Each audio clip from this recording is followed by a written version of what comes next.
Hey guys, welcome to another Vintage Genetics video. It's all about classic bodybuilding on this channel, but today we're going to talk about the actual difference between classic and modern bodybuilding.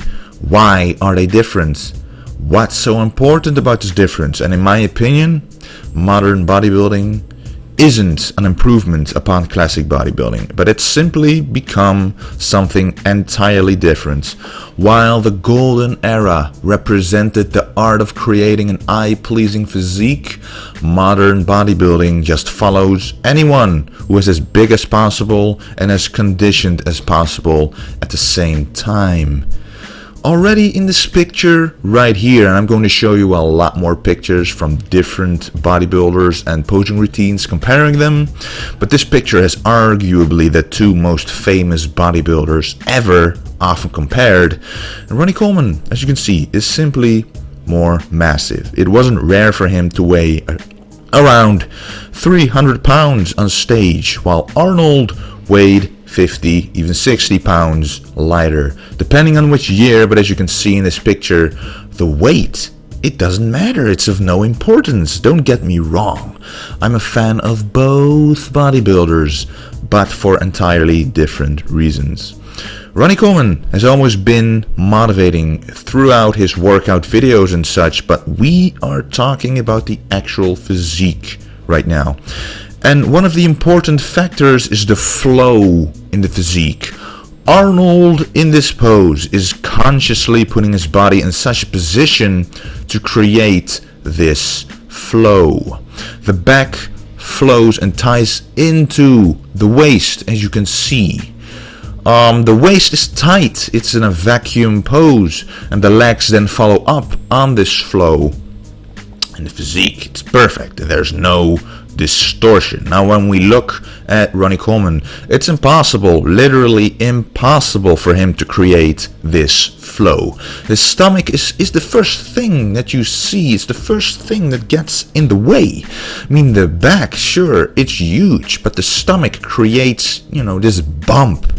And the legs are so big that it just doesn't look like a flowing physique. It is impossible to create the same kind of flow that Arnold creates here. He does this consciously to show the art form, the symmetry, the proportions of the physique. It has to be eye-pleasing. But with Ronnie Coleman, it's just one bump, another bump, a huge bump. There is no flow, and that is, to me, one of the most important factors in a true classic bodybuilding. Moving on, before we can really compare, we've got to define what a classic physique really is. Now this, of course, is Arnold Schwarzenegger and my personal favorite golden era physique. He just has the balance of everything, in my opinion. It's just, you don't have to be small to create a classic physique. Arnold was, and still is, in my opinion, one of the biggest bodybuilders, especially in the arm department, the chest department. The back was huge, and the definition was also there. You rarely actually see these deep lines in Arnold's legs right here in today's bodybuilders. It's just very rare. But the first thing that's most important in every classic physique is the waist. Now, Arnold actually did not have a very small waist from the front, but he used a lot of different tricks and methods to make this as small as he possibly could. Now the first thing you notice is the vacuum. It creates a flat as possible stomach that you can have. You suck in your abs and it creates a very flat stomach. Now on top of that, you've got to have a very wide V-taper, and Arnold trained his back to be as wide as possible because the wider your shoulders, the bigger your chest, the wider your back is, everything above the waist, the bigger it is, the smaller your waist looks in comparison. And on top of that, he just doesn't do the standard boring front double biceps. No, he stands in a special position, in an angled position, to create a flow in his physique, to create this You know, it starts with the back, goes all the way down the legs, and it just creates a different kind of pose that works really well. And this is the second pose I want to show you guys. You don't, well, please find a bodybuilder of today that does this pose on a professional IFBB stage. This is just one of the best poses Arnold really has, in my opinion. The arms are just huge, still one of the biggest ever in my opinion. The V shape, even from the side, is there, you know, it's still a V, and the waist is small. And the reason why you don't see bodybuilders today do this pose at all, because for them it just doesn't look right. The flow isn't there, as I said before.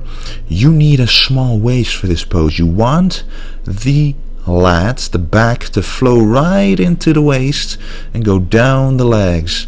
Now, the bodybuilders of today have to do too much trouble to keep this waist down and sucked in this pose, because trust me, I have tried this pose before, and you've got to be very flexible. You've got to tense a lot more than you initially think. Arnold makes it look easy, but he did a lot of practice. He even did ballet to improve his flexibility to be able to pull off poses like this. It is a lot more difficult than you think. And just imagine the guys with all that muscle mass and the trouble of having to suck the stomach in and to create the same flow with the much bigger legs, which makes it a lot more difficult. It's just not possible. So typical classic poses like this are just enormously rare in nowadays bodybuilding. Okay, moving on to the next pose, and I want to show you guys this pose because it has hidden a trick in it, and I want to show you guys. Now, Arnold was a very good guy at hiding his weak spots, and when we go back here, as I said here, the waist wasn't really that narrow. It was you know, it wasn't wide, but it wasn't as narrow as the other guys on stage were, because, you know, he was a tall guy, and it's pretty rare for a tall guy to have a narrow waist as well. But what he did is a lot of these poses, a lot of poses from the side, and that makes his chest appear bigger, his arms, you know, appear bigger, but most importantly, his waist appears very small. You know, as you can see, his arms are almost as wide as his waist from the side. His legs are wider than his waist from the side. And because of his big chest, it just makes it look that much smaller. So we did a lot of side poses. This is another example. When you have over-exaggerated strong points, you're drawn to the strong points and you know, the big chest, big arms, and the tiny waist, because you can see again the flow in the physique, the back flowing into the waist, and it keeps going inward, it keeps getting narrower, and this is just another pose you don't see nowadays. Now I want to show you guys another very famous classic bodybuilder who also, just like Arnold, won several Mr. Olympias, and as you can see, you didn't need to be huge back in the day to win, and this is basically pretty much the most famous Frank Zane pose there is. You can see a very small waist, the best vacuum ever probably, and there is no need for a lot of muscle mass as long as everything is in proportion. And that is, you know, Frank Zane is just another example of a classic, in proportion, defined, symmetrical physique that you don't see anymore nowadays. There's actually one guy that does have this kind of physique, and this guy is named Artemis Dolgin. Okay. Now I want to show you guys some examples of modern bodybuilding. So what is so different about, you know, Dorian Yates right here and Arnold Schwarzenegger? Well, first of all, one of the things I mentioned is Arnold doing the front double bicep, and I'll show you right next to here. It just has a flow. in the physique, and Dorian just does it as a standard pose because he knows he cannot do anything else. And on top of that, Arnold had amazing symmetry. But what does Dorian Yates do? What does he have? First of all, two different biceps. You know, what I said earlier about Arnold's legs, Dorian's legs may be bigger overall, but where are the deep stripes, the lines in the legs? The waist, he cannot pull in his waist anymore. It doesn't look very wide here, mostly because his back was one of the best ever, one of the widest ever. But there is no flow in this physique. There's no symmetry in this physique. And in my opinion, this was the first guy who transformed classic bodybuilding. Because before this guy, Lee Haney, as you can see right here, Lee Haney was the one who was winning the Mr. Olympias before Dorian Yates. But Dorian came in bigger, drier. And from then on, the judges, I guess, were like, whoa, okay. Our eyes are drawn to this bigger guy. Sure, he might not have the same flow, he might not have the same posing quality, but he's the biggest. Let's reward him just, you know, just once. Oh, and again. Oh, and again, and again, and again. And then 6 years went by, and then, you know, it was kind of the new standard. Then Ronnie Coleman came along, and the mass just kept on building and building. Now, next picture. This is Dorian trying to pull off a semi-classic pose. Next, right here, I'm going to show you Arnold doing the same pose. Well, the difference is very clear, isn't it? Arnold, again, uses the flow in his physique. And I'm going to use the word flow a lot because it is missing. M-I-S-S-I-N-G from current modern bodybuilding. There is no flow anymore. It's just showing you standing straight, just hoping the muscles are wide enough to create some kind of presence. Just be as big as possible and just show off that you're the bigger guy next to the other guy. You know, you're the biggest. But when they try to pull off classic poses like this, you see it just doesn't work. It just doesn't work. This is a most muscular by Dorian Yates. It's all about the mass, obviously. The weird thing is that he is very grainy, very dry here, but where are the deep striations, for example, in his legs? Arnold, again, he just doesn't stand straight up and do it. He shows you the strengths of his physique, doesn't rely on pure muscle mass, but makes sure that you see the art. And then lastly, we have got Ronnie Coleman. Now he is so massive. This is his relaxed pose. Now he is so massive that his stomach is just too big. His abs are splitting apart. And I'm gonna show you actually how this guy, how Ronnie Coleman used to look like about maybe 10 years before this, maybe 15 years before this. And you will see that he actually did have a very good classic physique, but then it's just the mass game, the mass, trying to put as much mass on as possible, just keeps on going instead of improving your posing, instead of improving the quality of the muscle, it's improving upon the size of the muscle, and that's where it goes wrong. This is not an eye-pleasing physique. You can see the enormous mass, but that's about it, right? It's just massive. Now it is time to compare the posing routines, and we're going to start off actually with the 90-80 Mr. Olympia of Arnold Schwarzenegger. I know the quality isn't the best, but guess what? You don't need high quality when you watch a routine of Arnold Schwarzenegger. Now first of all, he starts off with a pose that's just uncommon today. My side chest tucking in the arm under the rib cage. You know, making something different out of the back double bicep, and as you can see, this transition, it's impossible nowadays. And again, another one, just flawless transitions, guys. These are all classic poses, almost no standard poses at all. And it's all about the transition in this posing routine, you guys. It's not really anymore about just showing off your posing. It's about the transitions between the posing. That's half of things you got to do on stage back in the days. You know, and it just keeps on going with the transitions. This is what posing is all about.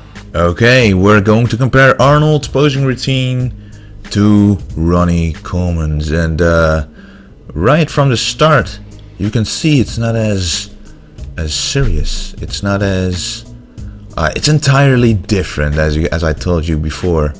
You can see how massive he is, but it starts off, it's just a little more goofy, if you know what I mean. It's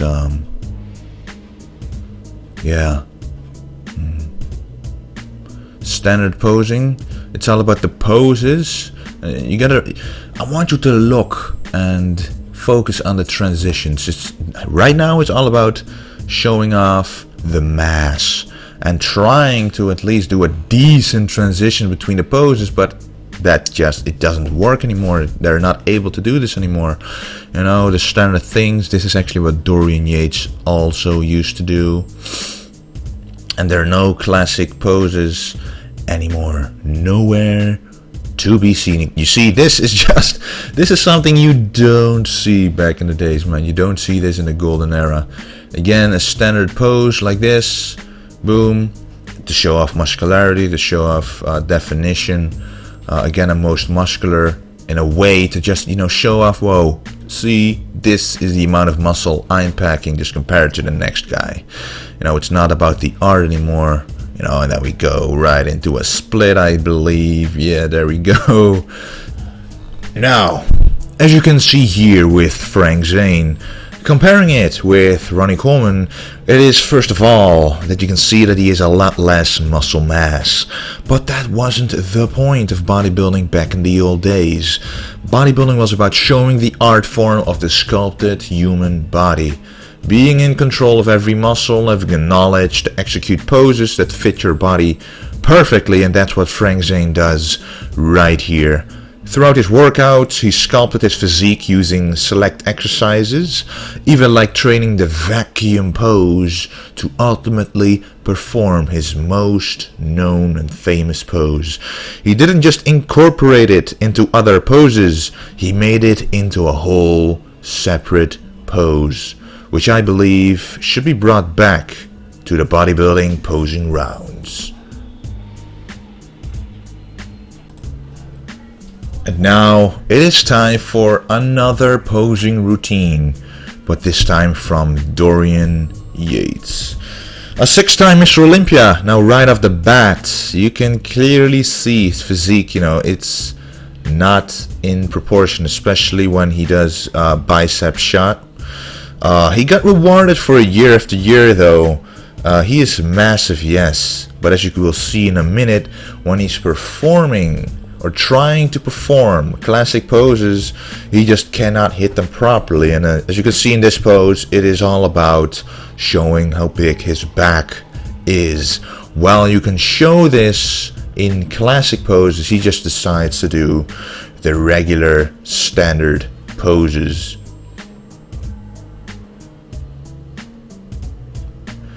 Now he's about to do a classic one. Again, this is just a side chest that every bodybuilder does. Now this is the first classic one, it just doesn't flow. You see, he can't hold it for more than a second like this one. Again, you know, he just transitions this, especially this one. It just doesn't fit his physique like it did with Arnold. He did not really pick, you know, this is probably the only pose that is really specific to his physique that fits him. But still, as you can see, these poses, and again he repeats this one, it's all about showing the mass in his physique and not about the art form of the physique.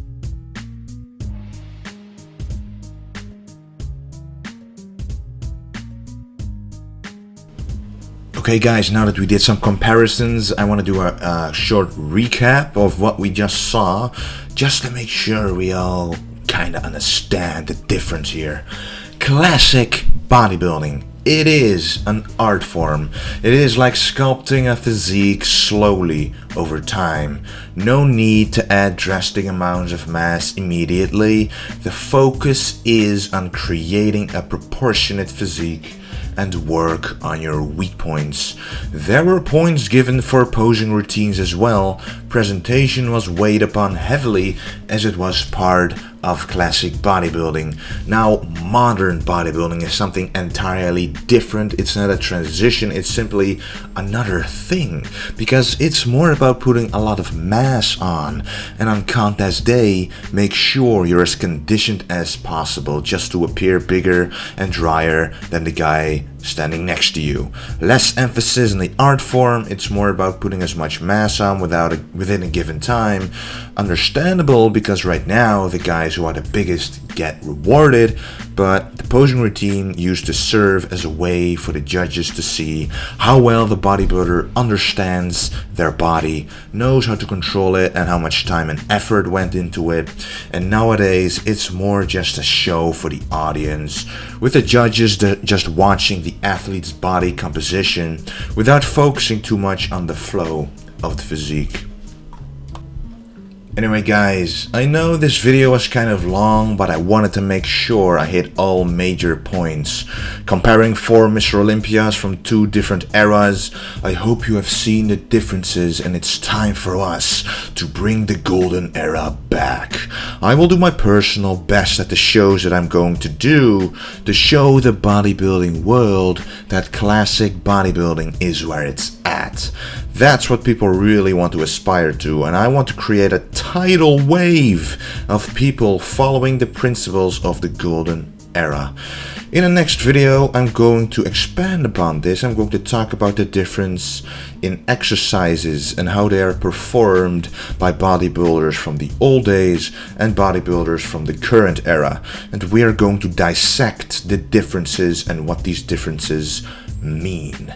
Guys, thanks so much for watching. New videos coming very soon, and leave suggestions in the comment section, because I am writing them all down and you will see them back real soon in new videos. And always remember to stay golden.